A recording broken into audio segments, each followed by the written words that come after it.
Breakfast ഒഴിവാക്കി വണ്ണം കുറക്കാൻ നോക്കുന്നവരാണോ നിങ്ങൾ? എന്നാൽ നിങ്ങളിതറിഞ്ഞാൽ ഒരിക്കലും ബ്രേക്ക്ഫാസ്റ്റ് ഒഴിവാക്കില്ല. രോഗസാധ്യതകൾ വർദ്ധിക്കുന്നു. ടൈപ്പ് 2 പ്രമേഹം, ഹൃദയസംബന്ധമായ പ്രശ്നങ്ങൾ, ഉയർന്ന രക്തസമ്മർദ്ദം, കൊളസ്ട്രോൾ, മെറ്റബോളിക് സിൻഡ്രോം എന്നിവ വരാനുള്ള സാധ്യത കൂടുന്നു. ഹോർമോൺ വ്യതിയാനങ്ങൾ കാരണം പെട്ടെന്നുള്ള ദേഷ്യം, അസ്വസ്ഥത, ഇറിറ്റബിലിറ്റി, മാനസികാവസ്ഥയിലുള്ള മാറ്റങ്ങൾ എന്നിവ ഉണ്ടാകാം. രക്തത്തിലെ പഞ്ചസാരയുടെ അളവ് കുറയുകയും ലോ ബ്ലഡ് ഷുഗർ, ഇത് ദിവസം മുഴുവൻ ക്ഷീണം, ഊർജ്ജക്കുറവ്, തളർച്ച എന്നിവയ്ക്ക് കാരണമാകുകയും ചെയ്യും. തലച്ചോറിന് ആവശ്യമായ ഗ്ലൂക്കോസ് ലഭിക്കാത്തതിനാൽ ജോലിയിലോ പഠനത്തിലോ ശ്രദ്ധ കേന്ദ്രീകരിക്കാൻ കഴിയാതെ വരുന്നു. മെറ്റബോളിസം കുറയുന്നു. ശരീരം ഊർജ്ജം സംരക്ഷിക്കാൻ ശ്രമിക്കുകയും മെറ്റബോളിക് റേറ്റ് കുറയുകയും ചെയ്യുന്നു. ഇത് ദീർഘകാലാടിസ്ഥാനത്തിൽ തടി കൂടാൻ കാരണമായേക്കാം. തടി കുറയ്ക്കുന്നതിൽ പ്രധാനം ഏതു നേരത്തെ ഭക്ഷണം ഒഴിവാക്കി എന്നതിലല്ല, മറിച്ച് ദിവസം മുഴുവൻ നിങ്ങൾ എത്ര കലോറിയാണ് കഴിക്കുന്നത് എന്നതിലാണ്.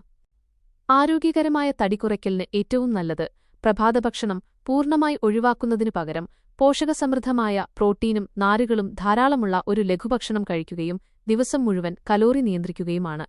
ഉദാഹരണത്തിന് ഓട്സ്, മുട്ട, നട്ട്സ്, പഴങ്ങൾ തുടങ്ങിയവ പ്രഭാതഭക്ഷണത്തിന് തിരഞ്ഞെടുക്കാം.